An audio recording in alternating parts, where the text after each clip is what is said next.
السلام علیکم ورحمۃ اللہ وبرکاتہ۔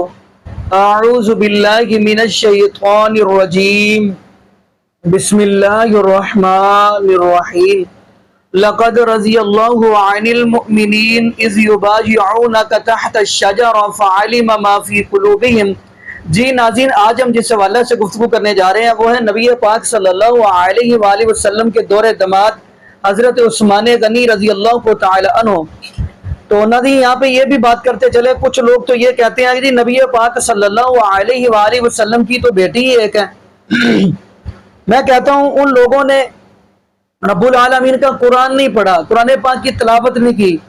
شاید ان کو دیکھ کر بھی پڑھنا نہیں آتا تھا۔ چلو دیکھ کر پڑھنا تو دور کی بات، شاید ان کو اردو ترجمہ بھی نہیں آتا تھا، کیونکہ اگر ان کو اردو بھی آتا ہوتا تو کم سے کم یہ سورہ احزاب کی ضرور آیت پڑھتے،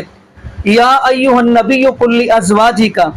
وبناتک ونساء المؤمنین یدنین علیہن من جلابیبہن ذالک ادنی ان یعرفن فلا یؤذین۔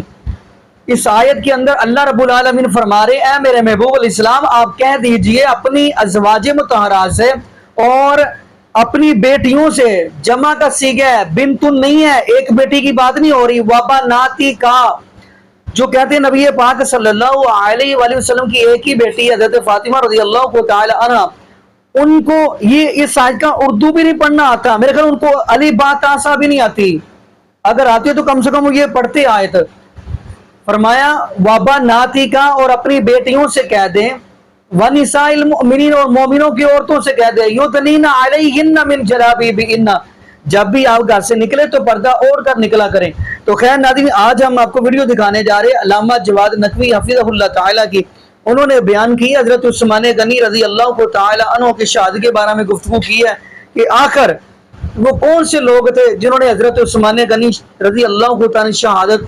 کے منصوبے بنائے۔ تو خیر ناظرین، وہ ہم گفتگو سنتے ہیں جواد نقوی کی زبانی، پھر انشاءاللہ اسی والا سے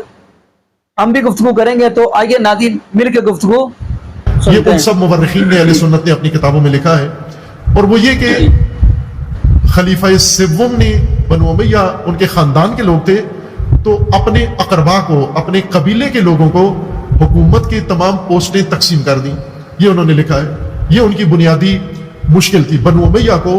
انصار کو مکمل طور پر فارغ کر دیا، جبری ریٹائرڈ کر دیا۔ کوئی انصاری کسی سیاسی پوسٹ پر نہیں تھا، گورنر نہیں تھا، والی نہیں تھا، اگر کوئی تھا تو وہ سرحدوں پہ اس کو بھیج دیتے تھے جنگ میں۔ انصار کا کام جنگ لڑنا تھا، اور مہاجرین سے بھی انہوں نے بہت ساری پوسٹیں لے لی، بڑے جید صحابہ سے، اور وہ سارے پوسٹیں انہوں نے بنو امیہ کو دے دی۔ ظاہر بنو امیہ جب حکومت میں آئے تو پہلے سے ان کی پلاننگ تھی کہ ہم اس خلیفہ کے ذریعے حکومت میں، سیاست میں آئیں گے اور پھر اپنی جڑیں مضبوط کریں گے، اور کی انہوں نے۔ اب انہوں نے خلیفہ سوم کے خلاف جو سازش کی، دراصل ایک تیر سے دو شکار کیے، دو خلیفوں کو نشانہ بنایا۔ خلیفہ سوم کے قتل کا انہوں نے منصوبہ بنایا، یہ بنو امیہ نے کیا، مروان نے اور باقی اس کے ساتھیوں نے مل کر یہ کام کیا۔ اور وہ اس طرح سے تھا کہ مختلف شہروں میں، خصوصاً مصر میں، عمرو ابن عاص کہ وہ بھی ان کے رشتہ دار ہیں بنو امیہ کے، ان کی حکومت تھی۔ ان کو ہٹا کر انہوں نے بنو امیہ کے زیادہ قریبی، خلیفہ سوم کے زیادہ قریبی گورنر کو مصر کی حکومت دے دی، اور اس نے مصر میں تشدد شروع کیا۔ اسی طرح بصرہ میں تشدد شروع ہوا، کوفہ میں تشدد شروع ہوا، لوگوں کے حقوق پائمال ہوئے، لوگوں کے وظیفے بند ہو گئے، جو مراعات پہلے حکومت کی طرف سے تھی وہ ساری بنو امیہ نے اپنے نام کر دی۔ جب لوگوں پر زندگی انہوں نے تنگ کر دی، یہ بنو امیہ کی مرکزی پلاننگ تھی، مرکزی منصوبہ تھا، تو انہیں پتہ تھا کہ اگر خلیفہ سوم کی طرف سے نامزد حکمران لوگوں پر تشدد کریں گے، لوگوں کو ستائیں گے، تو لوگ ان کے مخالف ہو جائیں گے، اور مخالف والی وہ گورنر کرے گا لیکن لوگ خلیفہ کے مخالف ہوں گے، اور یہ کامیاب ہوئے۔ بہت ہی مختصر مدت میں بنو امیہ نے ان چند شہروں میں جہاں احتمال تھا کہ یہاں کے لوگوں کو اگر بھڑکایا جائے تو یہ جلدی حکومت کے خلاف اٹھاتے ہیں۔ مثلا پنجابیوں کو اگر آپ ایک صدی بھی اٹھاتے بھڑکاتے رہیں، یہ کبھی بھی کسی حکومت کے خلاف نہیں اٹھیں گے۔ لیکن اگر آپ پشتونوں کو جا کے بھڑکائیں، کافی ہے ایک کلپ چلا دیں پشتونوں کے اندر، پشتون یہ نہیں دیکھے گا کہ یہ کلپ ٹھیک ہے یا نہیں ہے، وہ اٹھ کے کھڑا ہو جائے گا، قیام کرے گا۔ یہی کام اگر آپ بلوچوں کے اندر جا کر کریں تو وہ بھی او تو نہیں دیکھیں گے، فوراً حکومت کے خلاف ریلی اور مظاہرہ اور باقی کام کریں گے۔ پنجابی وہ قوم ہے جو بالکل متاثر نہیں ہوتے، نہ کسی کے حق میں نہ کسی کے خلاف، اپنی ڈھنگ کی اور ڈھب کی زندگی گزار رہے ہیں۔ بنو امیہ نے یہ تشخیص دیا کہ پنجابی مسلک یا پنجابی مزاج کون کون سے ہیں۔ حجاز کے لوگ پنجابی مزاج تھے، مکہ مدینہ اور طائف کے لوگ وہ بالکل آپ لوگوں کی طرح تھے، پنجابیوں کی طرح تھے، انہیں کوئی سروکار نہیں ہوتا تھا کون حکومت کر رہا ہے، کیسے حکومت کر رہا ہے، ان کے اگر وظیفے وغیرہ چل رہے ہیں تو ٹھیک ہے چلنے دو۔ لیکن کوفی شورشی تھے، کوفی نا آرام قوم تھی،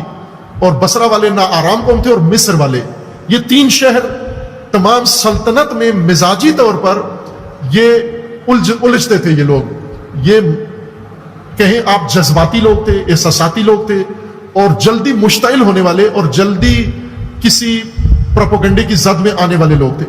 لہٰذا ان تین شہروں میں بنو امیہ نے ایسے درندے والی بنائے، مروان نے، چونکہ وزیر اعظم وہ تھا، اس نے ایسے درندہ صفت لوگ کہ جس نے ان تین شہروں کے لوگوں کا جینا حرام کر دیا۔ لوگ آئے وہاں سے تنگ آ کے، پہلے تو سمجھاتے رہے،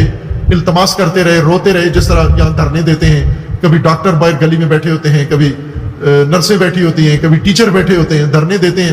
بجلی بل زیادہ آتے ہیں، 2 دن باہر نکلتے ہیں، تیسرے دن پھر بل جا کے جمع کراتے ہیں۔ لیکن انہوں نے کہا کہ ہم جا کے اعتراض کریں، خلیفہ کو بتائیں کہ آپ کے نمائندے یہ کام کر رہے ہیں۔ تو وفد آئے، ان تینوں شہروں سے الگ الگ وفد آئے، اور آ کر انہوں نے اپنی شکایتیں پیش کی، اور انہیں کہا گیا کہ آپ واپس جاؤ اور آپ کی شکایتیں ختم ہو جائیں گی۔ یہ واپس چلے گئے۔ جب واپس گئے تو اب اس سے زیادہ تشدد شروع ہوا کہ آپ کیوں گئے ہو، خلیفہ کو ہماری شکایت کیوں کی ہے تم نے۔ اب اس کی بھی، جیسے پولیس کے خلاف اگر آپ شکایت کریں تو وہ پہلے سے زیادہ چڑھ جاتے ہیں کہ اچھا تو اب ہمارے خلاف شکایت بھی کرتا ہے تو اب تیری چھترول زیادہ ہوگی۔ تو انہوں نے زیادہ چھترول بڑھا دی ان کی، ان تینوں شہروں کے لوگوں کی۔ یہ پھر آئے تنگ آ کر، پھر آئے آ کر خلیفہ سے ملے اور آ کر اپنی دہائی دی کہ یہ ظلم ہو رہا ہے۔ تو انہوں نے کہا ٹھیک ہے ہم دیکھتے ہیں، تحقیق کرتے ہیں، اور ان کو واپس بھیجا۔ بہرکیف اسی طرح آنا جانا شروع ہوا، لیکن جب ان لوگوں کے لیے تحمل قابل تحمل ہی نہ رہا، ان شہروں کے اندر گورنر اور والیوں کا تشدد، تو وہ زیادہ تعداد میں احتجاج کرنے مدینہ آئے کہ اب ہم مسئلہ حل کروا کے ہی آئیں گے، اور بڑی تعداد میں آئے، اور آ کر مدینہ میں انہوں نے بیٹھ کے، پہلے مدینہ سے باہر رکے، پھر مدینہ کے اندر آئے، اور پھر امیر المومنین نے وساطت کر کے ان کے مذاکرات کروائے خلیفہ کے ساتھ، اور خلیفہ نے وہ مذاکرات مان لیے، مطالبات ان کے، اور انہیں کہا کہ تم جاؤ، اب معاملات ٹھیک ہوں گے، ہم والی بدل دیں گے۔ ان کا یہ کہنا تھا کہ والی بدل دو، یعنی مصر کا والی تبدیل کرو، اور کوفہ کا بھی اور بصرہ کا بھی۔ انہوں نے وعدہ دے دیا کہ ہم بدل دیتے ہیں، اور ظاہر والی بدلنا مروان کا کام تھا، وزیر اعظم وہ تھا، اس نے ان کو بھیج کر بعد میں خلیفہ کا جو ذاتی غلام تھا پرسنل، اس کو خط لکھ کے دیا، اونٹنی پہ بٹھا کے اسے روانہ کیا مصر کی طرف کہ پہنچ کر یہ وہاں کے والی کو خط دے دو۔ اور اس خط میں لکھا ہوا تھا کہ یہ شورشی، یہ چند 100 لوگ جو آئے ہیں، انہوں نے آ کر مدینہ میں بڑا اودم مچایا ہے، جب یہ وہاں پہنچے ان سب کو قتل کر دو۔ اب راستے میں یہ جو شورشی تھے یہ ایک جگہ رکے ہوئے تھے، قیام کیا ہوا تھا تاکہ مدینہ کی طرف سے یہ شخص قاصد روانہ ہوا، انہوں نے پہچان لیا کہ یہ تو دربار کا ملازم ہے یہ، اور اسے پوچھا کہاں جا رہے ہو؟ کہا مصر جا رہا ہوں۔ انہیں شک ہوا کہ ہم بھی مصر جا رہے ہیں اور ہمارے بعد اس کو بھیج رہے ہیں، تو یقیناً کوئی دال میں کچھ کالا ہے۔ انہوں نے پکڑ کے اس کی تلاشی لی تو اس کی پگڑی میں خلیفہ کی مہر کے ساتھ خط لکھا ہوا تھا کہ یہ لوگ آئے اور فلاں فلاں کو آتے ہی پکڑ کے قتل کر دو، چونکہ انہوں نے مدینہ میں آ کے الجھن پیدا کی ہے۔ جب یہ چیز انہیں پتہ، خط پکڑا، تو یہ وہیں سے واپس آ گئے پھر مدینہ، اور اب آ کر انہوں نے کہا کہ پہلے ہمارا مطالبہ تھا کہ مصر، کوفہ اور بصرہ کے گورنر بدلو، لیکن اب ہمارا یہ مطالبہ ہے کہ خلیفہ کو ہی بدلنا ہے، یہ خلیفہ استعفیٰ دیں، یہ خلیفہ دستبردار ہو جائیں، معزول ہو جائیں، ان کی جگہ لوگ مل کے نیا خلیفہ بنائیں۔ اور انہوں نے محاصرہ کر لیا دارالامارہ کو۔ اب یہاں بہت پیچیدہ صورتحال بنی ہے۔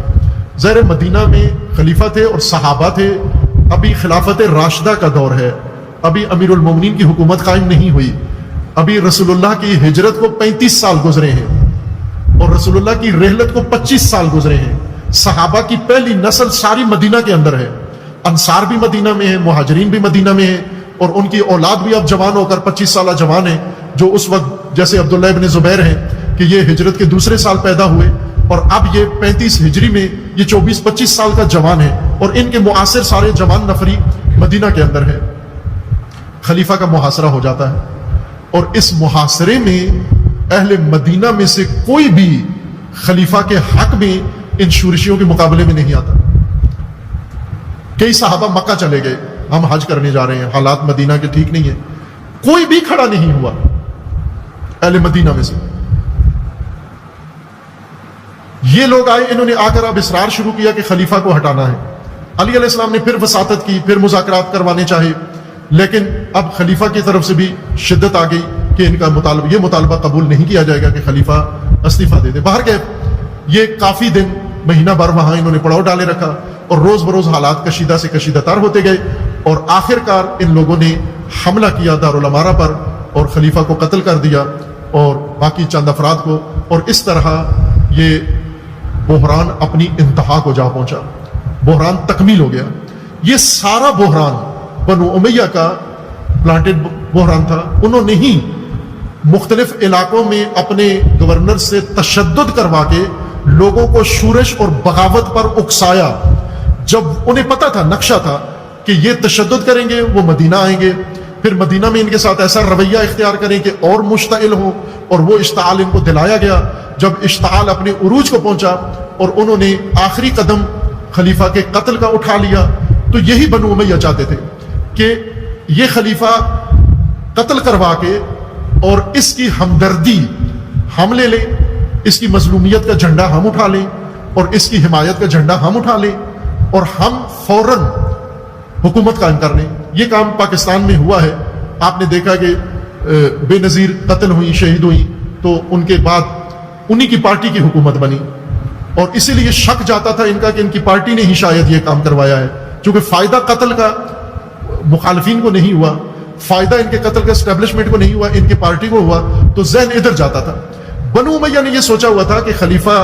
سوم کو قتل کروا کے جو حالات بنیں گے, ان حالات میں ہم حکومت پر مسلط ہو جائیں گے, پوری حکومت پر قبضہ کر لیں گے. چونکہ حکومت میں تو گھسے ہوئے ہیں نا سارے بنو امیہ, کلیدی پوسٹوں پر یہ ہیں, فوج کے سپہ سالار یہ ہیں, پولیس کے ہیڈ یہ ہیں, خزانہ ان کے پاس ہے, بیت المال ان کے پاس ہے, اہم صوبے ان کے پاس ہیں, اچھے بڑے بلاد ان کے پاس ہیں. تو ایک خاندان ہے, یہ خاندان فوراً میٹنگ کر کے بنو امیہ کی ریاست و حکومت کا اعلان کر دے گا. لیکن ایک بنو امیہ کے نقشے کے برخلاف ایک کام وہاں ہو گیا, اور وہ مدینہ کے دیگر طبقات نے کیا. وہ جو خلیفہ کے قتل پہ خاموش تھے اور حصہ نہیں لیا, مدینہ کے اندر خلیفہ کو بچانے کے لیے فقط امیر المومنین زبیر ابن عوام,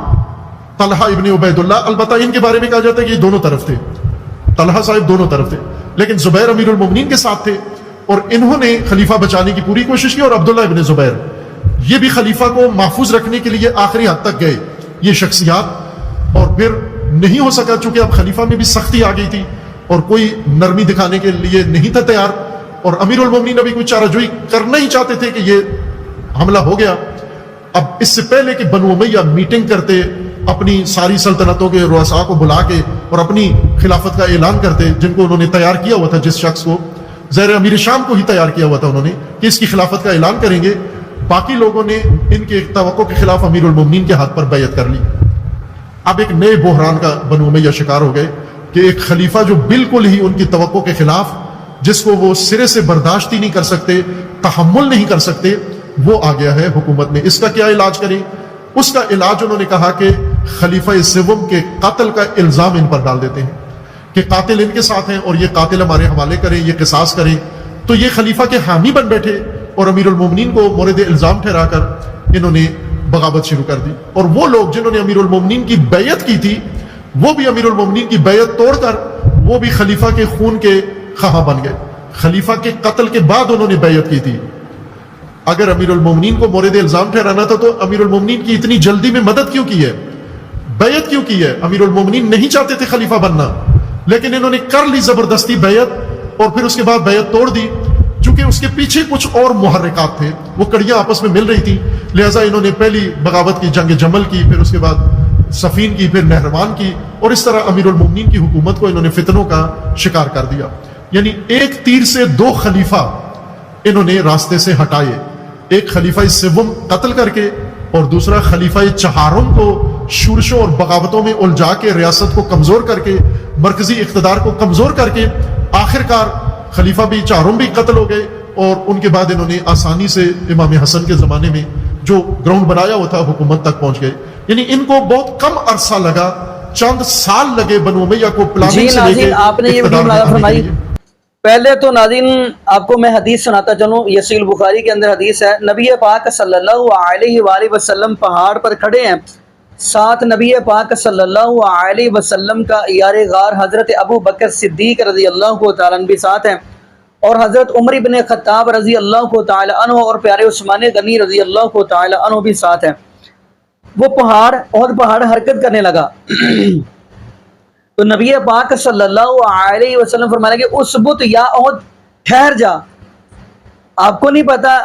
تیرے اوپر اللہ کا آخری محبوب علیہ السلام کھڑے ہیں، اور ساتھ صدیق کھڑے ہیں، اور 2 شہید کھڑے ہیں۔ یعنی شہادت کی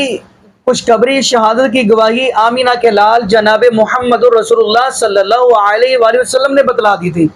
اور اگلی بات ہم کرتے چلے،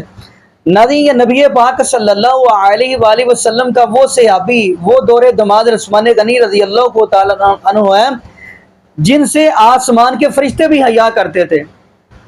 یہ بھی حدیث صحیح البخاری کی، نبی پاک صلی اللہ علیہ وآلہ وسلم کی بیوی حضرت عائشہ صدیقہ طاہرہ مطہرہ رضی اللہ تعالی عنہ منظر اپنی آنکھوں سے دیکھ رہی ہیں، آنے والے پہلے ابو بکر صدیق رضی اللہ تعالی آئے ہیں، تو نبی پاک صلی اللہ علیہ وآلہ وسلم ایسے ہی بیٹھے رہے ہیں، یعنی ران مبارک سے پردہ ہٹا ہوا ہے، نبی پاک صلی اللہ علیہ وآلہ وسلم ویسے ہی بیٹھے رہے ہیں۔ بعد میں حضرت عمر بن خطاب رضی اللہ تعالی آئے ہیں، تو نبی پاک صلی اللہ علیہ وآلہ وسلم ویسے ہی بیٹھے رہے ہیں۔ تیسرے نمبر پر حضرت عثمان غنی رضی اللہ تعالی عنہ آئے ہیں، تو نبی پاک صلی اللہ علیہ وآلہ وسلم نے اپنا لباس ٹھیک کر لیا، کپڑے ٹھیک کر لیے ہیں۔ تو جب صحابہ چلے گئے تو ماجی حضرت عائشہ صدیقہ طاہرہ مطہرہ رضی اللہ تعالی عنہ فرمانے لگی، اللہ کے محبوب علیہ السلام جی میرے ابو آئے ہیں، ابو بکر صدیق رضی اللہ تعالی عنہ، آپ ایسے ہی بیٹھے رہے ہیں، میرے بھائی عمر آیا ہے رضی اللہ تعالی عنہ، آپ ایسے ہی بیٹھے رہے ہیں، جب پیارے عثمان غنی رضی اللہ تعالی عنہ آئے ہیں تو آپ نے اپنا لباس اپنا کپڑے ٹھیک کر لیے، آخر بات کیا ہے؟ تو نبی پاک صلی اللہ علیہ وآلہ وسلم فرمانے لگے، پیاری عائشہ میں پیارے عثمان غنی رضی اللہ تعالی عنہ سے حیا کیوں نہ کروں جن سے حیا آسمان کے فرشتے بھی کرتے ہیں۔ نبی پاک صلی اللہ علیہ وآلہ وسلم کے صحابہ جن کا حیا آسمان کے فرشتے بھی کرتے ہیں، تو اس لیے تو قرآن کہہ رہے ہیں فَإِنْ آمَنُوا بِمِثْلِ مَا آمَنْتُمْ بِهِ فَقَدِ اهْتَدَوْا وَإِنْ تَوَلَّوْا فَإِنَّمَا هُمْ فِي شِقَاقٍ۔ فرمایا اگر آپ لوگوں نے، یہ دنیا والوں کو کہا جا رہا ہے، اگر آپ لوگوں نے ایمان لانا ہے تو نبی پاک صلی اللہ علیہ وآلہ وسلم کے صحابہ جیسا ایمان لے کر آئیں۔ باقی ناظرین یہاں پہ ہم دعا کرتے ہیں اللہ پاک ہمیں نبی پاک صلی اللہ علیہ وآلہ وسلم کی شریعت کے مطابق زندگی گزارنے کی توفیق دے، اور اللہ پاک ہمیں 5 وقت کا پکا سچا نمازی بنا دے۔